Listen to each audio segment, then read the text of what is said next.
जय हिंद साथियों, वंदे मातरम, भारत माता की जय। आप सभी को साधुवाद। भारत एक ऐसा देश है जहाँ पर कुछ न कुछ विवाद होते ही रहते हैं। ये संवादों की भूमि होनी चाहिए जहाँ विवाद होते हैं, जहाँ चर्चा होनी चाहिए वहाँ पर केवल और केवल शंकाएं उपस्थित होती है। एकमात्र मेरा देश इस प्रकार का विचित्र देश है। एक वाकया देखा सुना, सूरत है, मुंबई जाने वाली एक ट्रेन के भीतर एक पुलिस वाले ने अपनी AK-47 से गोलियां चलाकर कुछ जिहादियों को 72 हुरों के दर्शन करवा दी। पहले नजर में हमें लगा था कि कुछ विचित्र घटनाएं घटी है, मन में आघात पहुंचा कि ये कौन सी घटना है। लेकिन जब सामने लेटे हुए उन लोगों को देखा और आज मैंने कुछ RPF जवानों से वार्ता की, आज कुछ पुलिस अधिकारियों से मैंने चर्चा की और उसके बाद जो नतीजे सामने आए वो देख करके बड़ा हो रहा है मुझे। कुछ बातों को सीधे सीधे आपके सामने रखना नहीं चाहूंगा। वो पुलिस वाला जिसने गोलियां चलाई अपने AK-47 से, जहाँ पर अनुशासन सिखाया जाता है, इस खाकी वर्दी वालों को वो गोलियां चला रहा है, तो इसके पीछे कौन सा कारण रहा होगा? ऐसी कौन सी विपत्ति आ गई होगी, ऐसी कौन सी आपत्ति आ गई होगी कि उस पुलिस वाले को उन लोगों पर गोलियां चलानी पड़ी? क्योंकि कोई भी पुलिस वाला आज तक के इतिहास में ऐसी घटना नहीं घटी है कि किसी पुलिस वाले ने किसी व्यक्तियों को शाब्दिक चर्चा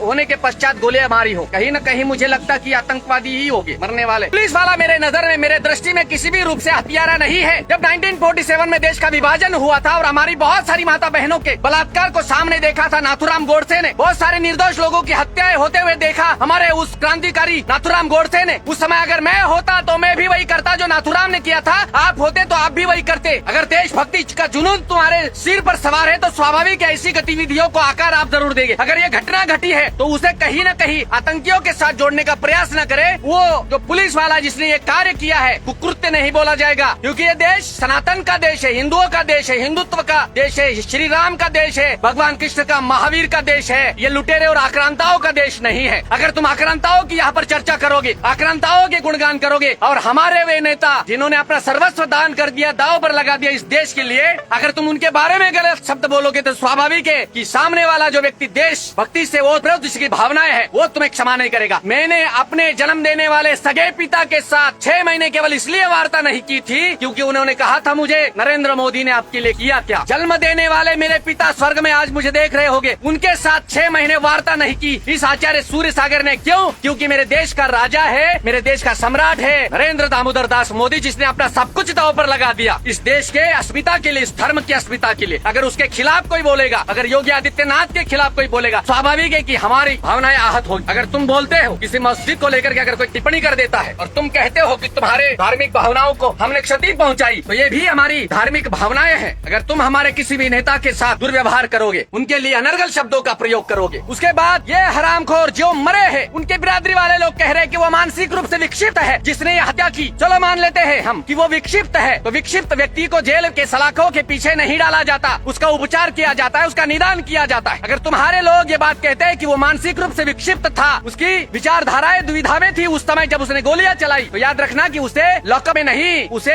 मानसिक चिकित्सालय के पास भेजना चाहिए। लेकिन एक पुलिस वाले के साथ जब ऐसा होता है तो ऐसा पुलिस वाला जो देश के लिए समर्पित है, धर्म के लिए समर्पित है और जो अपने धर्म का अपमान सहन नहीं कर रहा है, उसके साथ जाति नहीं होनी चाहिए। तो मैं भारत सरकार को नम्रता पूर्वक निवेदन करना चाहूंगा, ये मामला मुंबई पुलिस के पास गया है और मुंबई पुलिस के ऊपर मेरा तो भरोसा नहीं है। सार्वजनिक बोल रहा हूँ, मैंने केवल देश के लिए ही अपना जीवन समर्पित किया है, देश के लिए ही सब कुछ दांव पर लगा दिया है। तो मैं जरूर बात कहना चाहूंगा, महाराष्ट्र पुलिस पर मुझे विश्वास नहीं है, क्योंकि अभी हो सकता है क्योंकि वहाँ पर सरकार जो है वो सही सरकार, एकनाथ शिंदे की सरकार है, न्याय मिल सकता है उस व्यक्ति को जिसने गोलियां चलाई। एक पुलिस वाला अगर गोलियां चला रहा है तो कुछ तो बड़ा कारण रहा होगा। अगर तुम मेरे माँ को गाली दोगे, अगर तुम मेरे पिता को गाली दोगे, मैं सहन कर लूंगा, लेकिन तुम मेरे वफादार राजा को गाली दोगे, मेरे धर्म को गाली दोगे, मैं सहन नहीं करूंगा। अगर उस पुलिस वाले की जगह मैं होता तो मैं भी वही करता। जहाँ तक मुझे लगता है चेहरे देखने के बाद वो किसी भी रूप से धर्म के अनुयायी नहीं लगते जो मरे। एक बात की पीड़ा है कि वहाँ पर एक मीणा नाम का कोई एसआई था, शायद वो मारा गया। जब भी लड़ाइयाँ होती है तो दुश्मनों के साथ कभी कभी अपने भी रगड़े जाते हैं, ये भी सत्य है। अब वो घटना क्या घटी होगी ये मैं नहीं जानता, लेकिन फिर भी इतना जरूर याद रखिएगा, तुम्हारे पास शस्त्र होगे तुम कृष्ण बनो रहोगे, तुम्हारे पास शस्त्र होगे तुम राम बने रहोगे। फिर राम की आवश्यकता तुम्हें नहीं होगी पुकारने। राम को मानते हो लेकिन राम की नहीं मानते, कृष्ण को मानते हो लेकिन कृष्ण की नहीं मानते, तो मरोगे और तुम भी बदनाम करोगे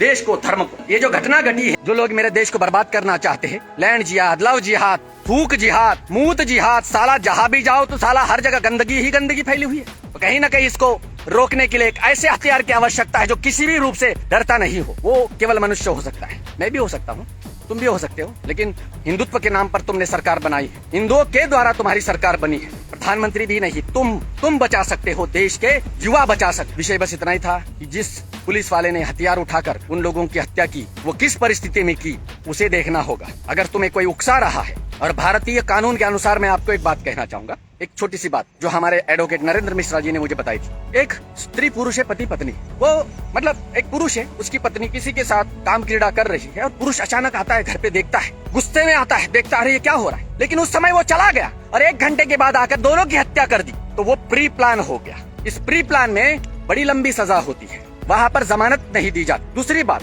वो पुरुष जैसे ही देखता है ये कांड, वो दोनों को वहाँ पर गोली मार करके मर्डर कर देता है। अर्थात वो आवेश में आकर की हुई हत्या को जमानत भी मिलती है, वो प्री प्लान नहीं। मेवात में जो हुआ वो प्री प्लान था। वे सारे के सारे अपराधी हैं जिन्होंने गोरक्षकों पर और निहत्तों पर गोलियां चलाई। वहाँ पर एक लड़की को भी जिंदा जला दिया, मार दिया है एक लड़की को। इनके नजरों में तो अपनी बहन भी भोगने योग्य, उनकी नजरों में तो सारा सही है। और अगर यह भी सत्य है तो फिर जिस पुलिस वाले ने आवेश में आकर और अपने देश की धर्म की अस्मिता का मजाक बनाने वाले के साथ अगर इस प्रकार का व्यवहार किया है, तो याद रखना वो भी जमानत का हकदार है। उसके साथ कोई भी जाति नहीं होने चाहिए। अगर मैं देश के संवैधानिक पद पर होता, मैं समर्थन जरूर करता उसका। क्यों? क्योंकि यह हादसा है, हत्या नहीं है। पुलिस वाले जितने भी भारतवर्ष के हैं, उन्होंने उस व्यक्ति का साथ देना चाहिए, क्योंकि मैंने फिर से एक बात वही कही है और वो आगे भी कहूंगा, वो हत्या नहीं है, वो हादसा है। जय हिंद, वंदे मातरम।